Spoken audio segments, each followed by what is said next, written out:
Nadiniho ako sa aming terrace. Nilabas ko ho aring aming tatlong aso. Tinitingnan ko kung magmemeryenda. Ay ngayon,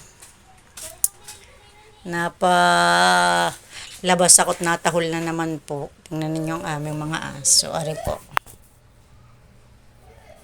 Ayan po, si Tami. Tami, inaantok ang Tome. Ayan po si Timmy. Ay, Timmy. Timmy, naantok.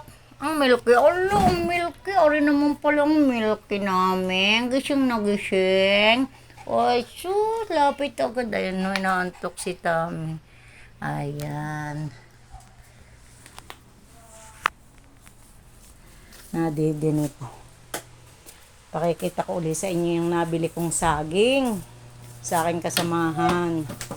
Meron naman daw silang pinuti. Tuwing na naman may puputihin, ay lagi naman pong ako ang unang inaalok. Ayan po ninyo. Ayan po. Ito naman ninyo, gandang ganda. Areng halaga hong are, 125. Kasama na daw ang hiling. Ay di kay bukas pwede na pong iprito, pwede nang ilabo, may pambaon na naman pag nag-OT. Di ka po. Ayan, kita nyo. At ari po ang aking lalabhan habang ako nagpapahinga. Ari po. Pahinga ga po, ari. Ayan, naglapaikot ako ng aking lalabhan. Ayan. Ayun, naka-ready po ang aking hindi kita ang nilalabhan ko. Hindi kita ang aking nilalabhan. Nanood po ako ng TV, Lilet Matias, attorney at law. Ang ipinapanood ko ngayon. Ayan po. Ayan. Kapagod. Pero salamat po sa Diyos na maraming pong salamat kay Lord. Kahit po pagod ay pasigla pa rin ang katawan at malakas. Ika na, laban lang. Kita niyo. Tiga po. Ayan. Kain muna po ng tinapay. Ari po ang nabili kong tinapay. Pineapple pie. Hindi ko naman po ari ubos. Tsaka po spaghetti. Ang spaghetti pong ari din sa amin ay 35 pesos. Ayan. Kasama ang lalagyan. Tarihong pineapple pie ay sa isang isa. Ay narin ni Jose Pate. Benedict po hindi palabas. Ay di kakoy kami hati. Kain po tayo.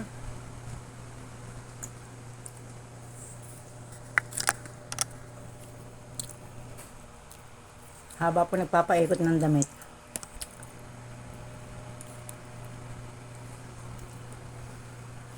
Haba nagpapaikot ng damit. Tubig lang pong malamig.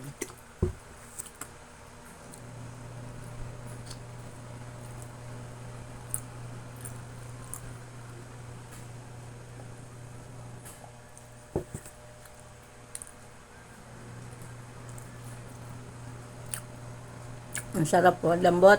Pineapple pa yan, tawag din sa amin.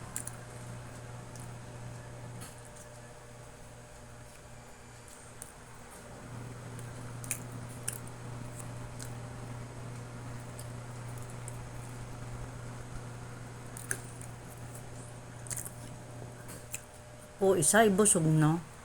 Kung nakaulap,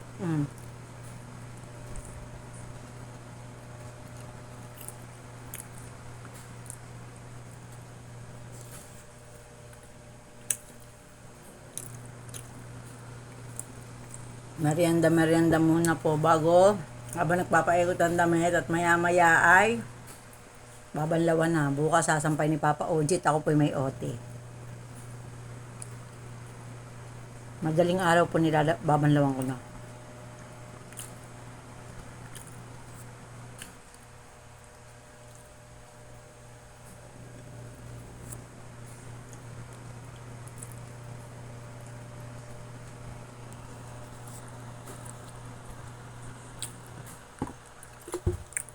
iinom.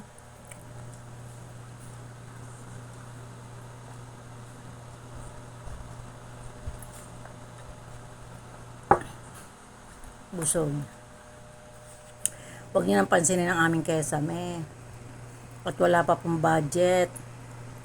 Pag po kami nakaluag-luag at kaya na ng budget pa magpagawa ng kesame, papaayos po namin. Huwag niyo nang pansinin. Gusto din naman pong umayos ang bahay ay ika nga'y hindi pa po kaya't maraming gastusin. Diga po. Ay siya, salamat ho sa inyong panonood. At ang aking paglalabay itutuloy ko na at nakameryenda na. Busog na naman ang inyong kumare. Salamat po sa inyo. God bless.